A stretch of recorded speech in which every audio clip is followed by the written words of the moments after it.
Saudara-saudara sekalian, saya mencintai demokrasi. Tapi karena saya rakyat kecil, saya tidak kelihatan sebagai pejuang, apalagi pahlawan. Nama saya tak pernah masuk koran. Potret saya tak jadi tontonan orang. Saya hanya berjuang di lingkungan RT Gang Gugus Depan. Di RT yang saya pimpin itu, seluruh warganya pro demokrasi. Mereka mendukung tanpa syarat pelaksanaan demokrasi. Dengan beringas, mereka akan berkoar kalau ada yang anti pada demokrasi. Oleh karena itu, dengan gampang saya mengarahkan mereka untuk maju demi mempertahankan demokrasi. Semua kompak kalau sudah membela demokrasi. Demokrasi! Demokrasi! Demokrasi! Demokrasi! Demokrasi! Demokrasi! Gimana? Bener kan? Hanya salahnya sedikit. Tak seorang pun warga RT Gang Gugus Depan benar-benar mengetahui apa arti demokrasi.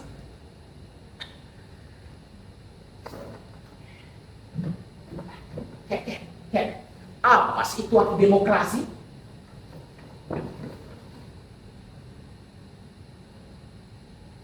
Ya Tuhan, cucu. Masa arti demokrasi saja tidak tahu? Demokrasi itu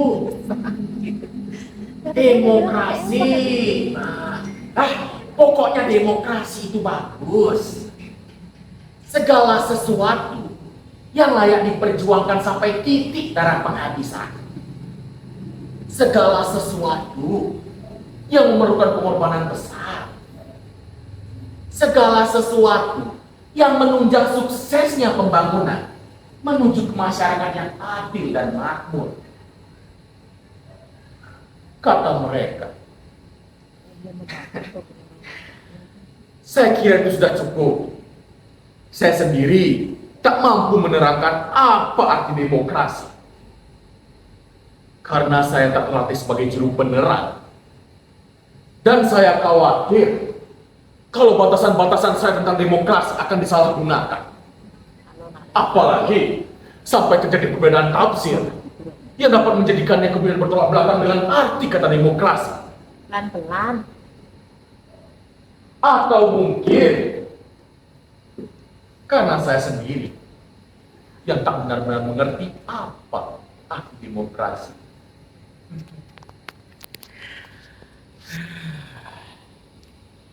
Pada suatu kali, RT kami yang membentang sepanjang Gang Gugus Depan mendapat kunjungan petugas yang mengaku datang dari kelurahan.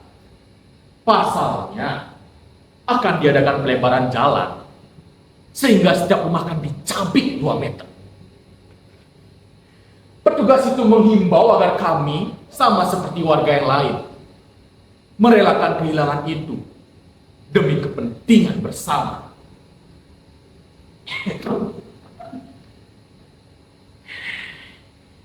Walaupun hanya 2 meter, tapi sumbangan saudara-saudara sangat penting, artinya bagi pengembangan dan kepentingan kita bersama di masa yang akan datang. Atas nama kemanusiaan, kami harap saudara-saudara mengerti. Warga kami tercengang.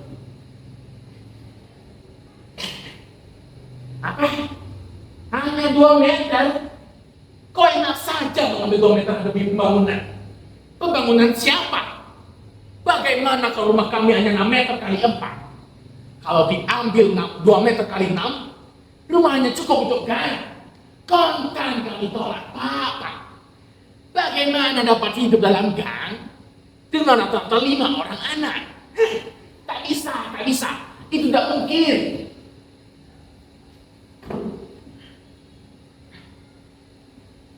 Tapi ini sudah keputusan bersama, Pak.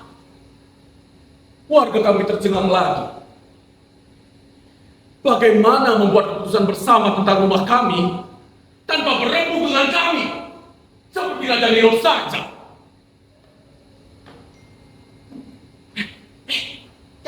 Tenang, Pak, tenang. Begini. Soalnya, masyarakat di sebelah sana, semua karyawan yang aktif pabrik tekstil, semua menyerukan jalan tembus yang dapat dilalui oleh kendaraan bermotor. Dengan difungsikannya gang bus depan ini sebagai jalan tembus yang dapat dilalui oleh kendaraan bermotor, maka mobilitas warga yang hendak ingin masuk atau keluar dari pekerjaan akan lebih cepat. Ini berarti efisiensi dan efektivitas kerja, Pak. Mikrolet dan bajak dapat masuk. Semua dapat masuk. Itu merupakan sumbangan bagi pembangunan. Dan pembangunan pun dapat dinikmati juga oleh warga di sebelahnya. Tenang, Bapak, tenang. Ini sudah diperhitungkan matang-matang. Diperhitungkan matang-matang bagaimana? Kami tidak pernah ditanya apa-apa. Hei Bapak, tanah ini milik kami. Titik. Bantah saya. Bantah saya. Kurang halus, Bu. Tak lama kemudian, sejumlah warga dari kiri kan kami datang. Mereka mengimbau agar kami mengerti persoalan kami. Mereka mengatakan dengan sedikit pengorbanan itu, ratusan kepala keluarga dari kiri kanan kami akan tertolong. Mereka menggambarkannya sebagai perbuatan yang mulia. Setelah mengimbau, mereka mewanti-wanti. Kalau kami tidak bisa, dikatakan mengancam. Kalau saudara-saudara menghambat atau menghalang-halangi atau berbuat tidak, sehingga pelebaran jalan itu tidak dilaksanakan, maka sesuatu yang buruk akan terjadi.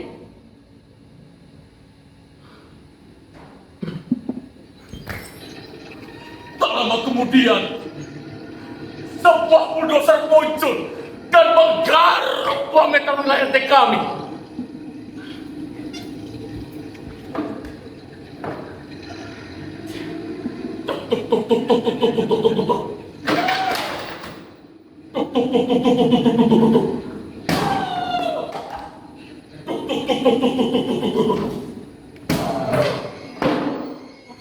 Warga kami panik. Pak, jangan Pak, ini tanah kami. Bapak jangan Pak, ini tanah kami Pak, ini tanah peninggalan nenek moyang kami Pak. Tolong jangan digusur Pak. Kemana aja anak kami yang berteduh Pak, jangan Pak, ini tanah kami, jangan diambil Pak. Bagaimana kami akan berteduh Pak, jangan. Sopir ini tidak peduli. Dia hanya menjalankan tugas. Gimana? Mantri mas. Akhirnya, Aduh, mana mantri? kami tidak bisa menunggu lama. Terpaksa kami melawan. Woi bajingan, ini tanah kami. Ini tanah kami. Akan kami pertahankan mati-matian. Diberi ratusan juta pun kami tak sudi. Sebab kami tak mau berpindah dari tanah nenek moyang kami.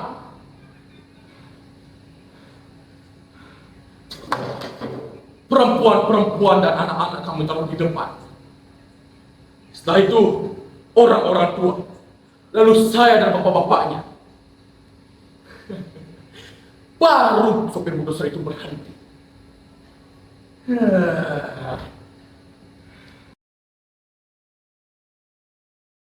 Ngeper juga sopir bulldozer itu melihat kami. Sopir bulldozer itu turun dari bulldozernya, lalu mereka berunding dengan teman-temannya. Kami menunggu apa yang akan terjadi. Lama sekali mereka berunding. Karena terlalu lama, saya mengambil keputusan untuk kencing. Karena saya terlalu tegar.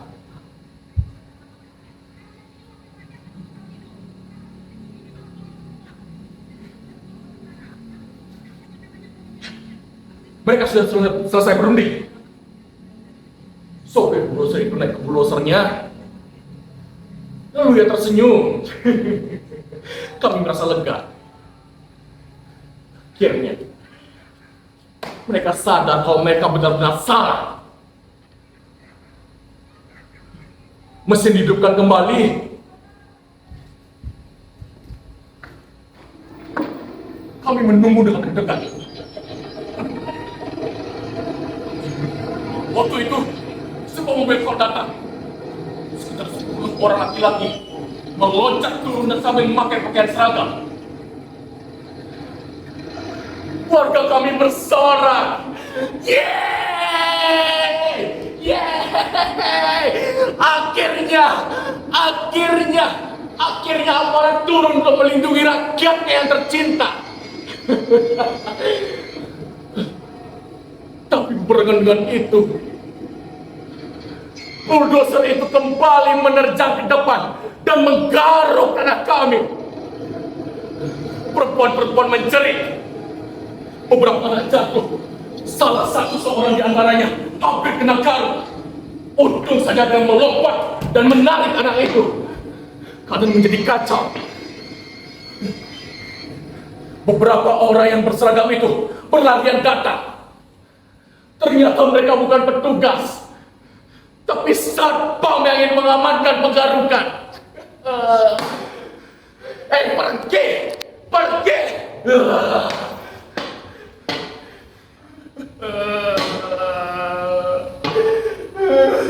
Kami seperti kucing yang kepepet.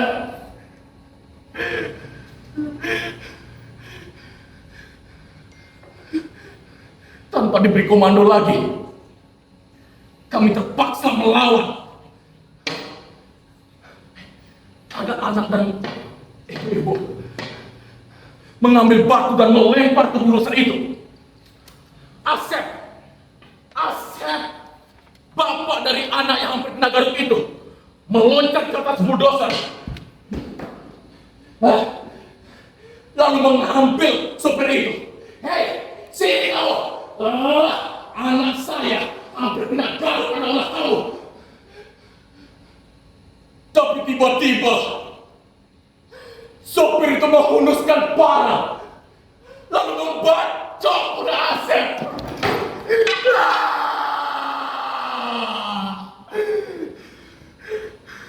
Asep tumbang berumuran darah.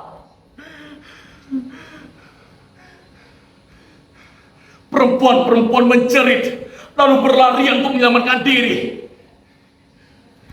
Kami para lelaki hampir saja ingin menyerang. Tapi kemudian sebuah truk datang dan sekitar 10 orang yang kelihatannya ganas-ganas meloncat turun dari truk itu.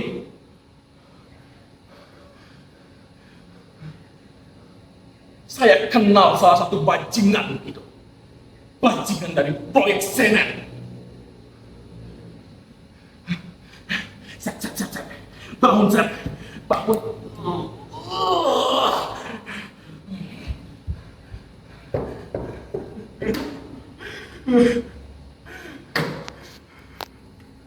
Kami terpaksa mundur.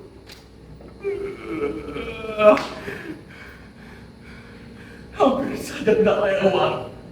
Saya menyelamatkan Asep dan melarikannya ke rumah sakit.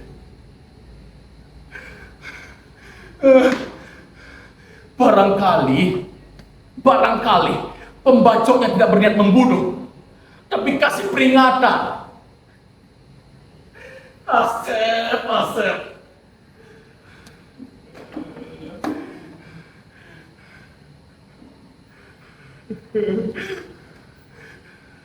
Kalau sudah keadaan begini, saya bingung.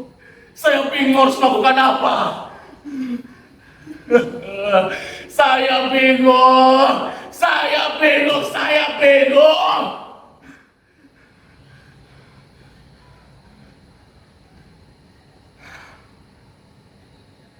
Setelah putar otak,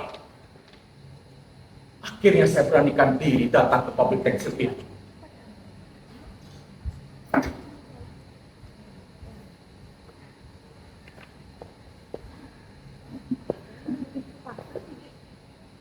Permisi Bapak, saya dari RT Gambut Pak, ingin bertemu dengan Bapak Direktur. Bapaknya ada?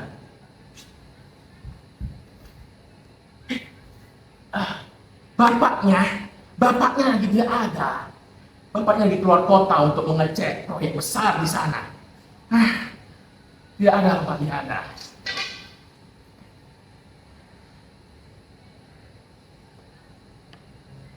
Tapi susah sekali orang yang tidak selalu di tempat. Saya punya ide.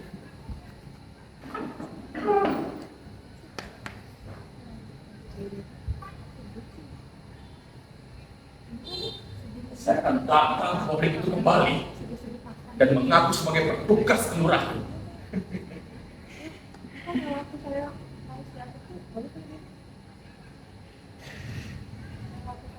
Permisi Bapak, saya dari petugas kelurahan.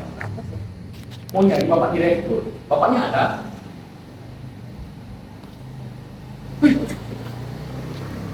Bapak ini petugas kelurahan. Bapaknya ada di ruangnya. Silakan Bapak masuk sedikit dan bertemu dengan bapaknya. Mari saya antar sekarang, Bapak. Sini sebentar ya. Nah, sini ruangan bapaknya. Silakan masuk, Bapak.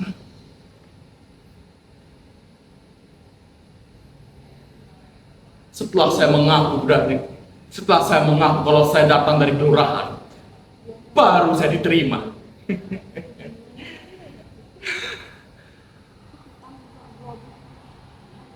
Direktur itu kaget setelah mengetahui kalau saya bukan petugas, tapi korban penggusuran. Setelah saya semprot kalau saya satu tak sudi dipangkas, dia bingung, kepala yang geleng-geleng seperti tak percaya. Lalu ia memanggil sekretarisnya. Bagaimana? Ini ada tugas dari RT. RT kamu gusur apa? Yang telah kami gusur. Bagaimana? Ayo. Baik. Setelah berbisik-bisik, dia mendatangi saya seperti orang stres. Bapak RT, silakan duduk dulu.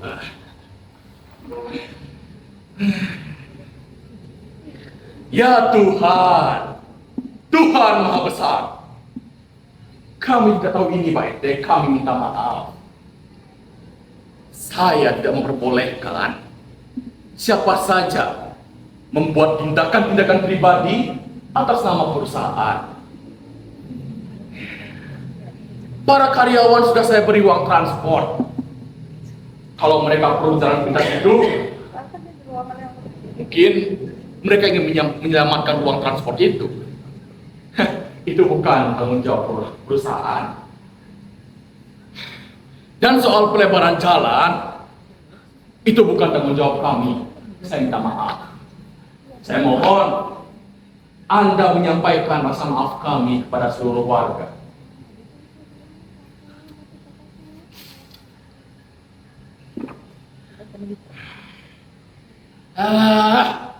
Sandiwara apa lagi nih? Saya itu bukan orang bodoh. Saya tak mau dikibuli mentah-mentah begitu. Tai kucing, tai gede. Sudah konglomerat begitu. Menyelamatkan uang receh saja pakai menyembelih rakyat. Aku tahu. Bajingan. Aku adukan ke Kejaksaan Agung. Asal kau tahu, beliau waktu masih miskin sering mampir ke warung saya. agar manusia-manusia seperti kau ini ditindak. Bajingan, asuh, brengsek, bajingan kau, bangsat.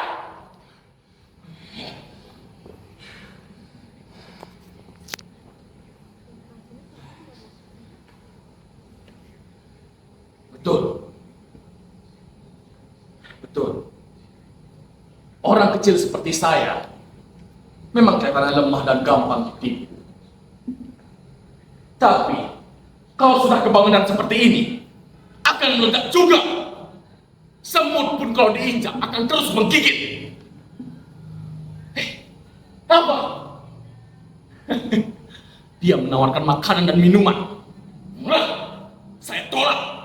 Bajingan, saya datang ke sini bukan untuk bertamu atau ramah-ramah. Saya datang ke sini membawa suara rakyat, menuntut keadilan. Keadilan bagi kami saja. Kami tidak mau apa-apa. Kami hanya mau tanah kami yang 2 meter itu jangan diganggu. Itu hak kami. Dan saya bertekad, saya tak akan pergi dari kantor itu sebelum mendapatkan keputusan yang membatalkan perampokan 2 meter tanah kami untuk jalan. Apa? Kami hanya mau pergi kalau ada keputusan yang menguntungkan rakyat kecil.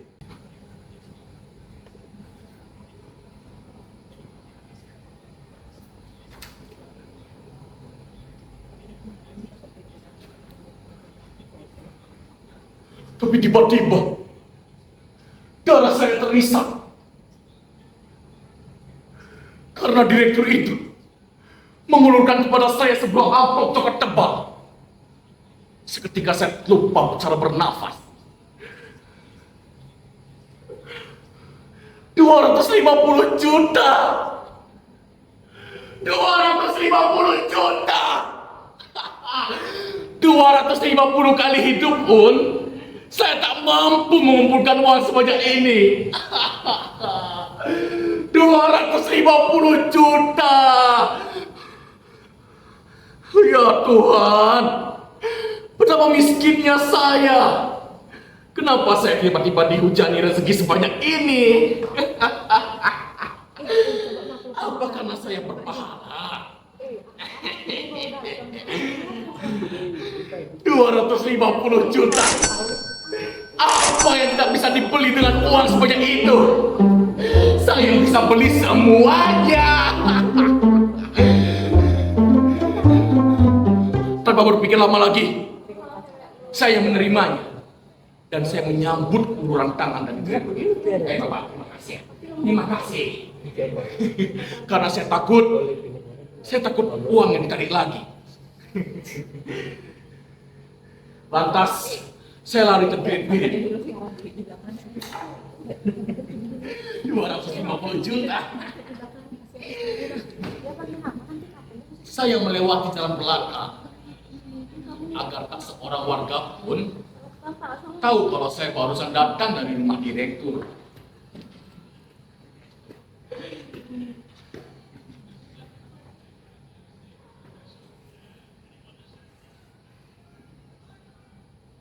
Keesokan harinya, warga kami datang kepada saya untuk menanyakan hasil rembukan saya dengan Bapak Direktur dan selanjutnya menentukan tindakan apa yang seharusnya harus dilakukan.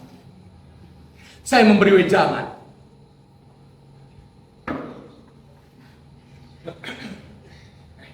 Baik Bapak Ibu, saudara-saudara sekalian, saudara-saudara warga yang saya cintai. Memang berat kehilangan 2 meter. Bahkan terlalu berat. Tapi itu lebih baik daripada kita kehilangan nyawa. Lagi pula, itu untuk kepentingan bersama kan? Bapak Ibu, ingat, kita semua mendukung demokrasi dan sudah bertekad untuk merelakan apa saja demi tegaknya demokrasi. Di dalam demokrasi, Suara terbanyaklah yang harus menang. Maka dari itu, sebagai pembela demokrasi, kita tidak boleh dongkol karena kalah. Itu konsekuensinya mencintai demokrasi. Dan demi demokrasi, kita relakan 2 meter itu untuk pembangunan yang menunjang pembuatan jalan ini. Demi masa depan kita yang lebih baik, Bapak Ibu. Warga kami, warga saya yang saya pimpin, tak menjawab. Seperti yang saya katakan, mereka pendukung demokrasi. Dan atas nama demokrasi, mereka relakan segala-galanya. Lalu, satu persatu pun mereka pergi. Bapak, saya belum selesai bicara. Bu, saya belum selesai bicara. Mari dulu. Tak ada yang mengubris. Semuanya ngacir. Hanya tinggal saya sendiri dan seorang tua. Tapi dia tidak pergi karena suka, melainkan karena kakinya kesemutan. Setelah reda, dia pun berdiri, lalu pergi sambil ngedumel.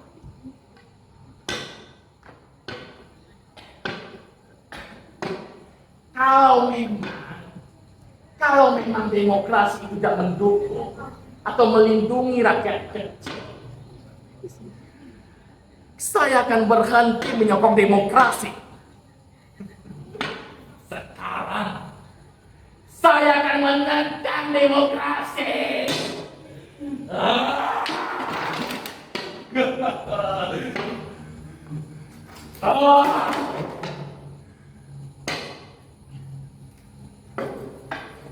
Dan sejak hari itu, semuanya benci pada demokrasi. Dan mereka kompak menolak demokrasi. Sekarang hanya tinggal saya sendiri yang berdiri di sini, tegak dan teguh, tegak dan teguh, tidak gentar oleh badai dan topan, dan tidak goyah oleh panas dan hujan.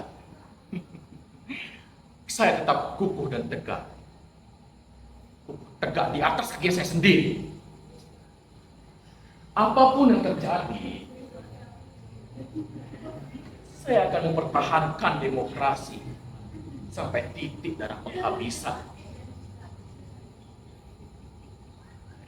Habis, mau gimana lagi? Daripada diberikan kepada orang lain.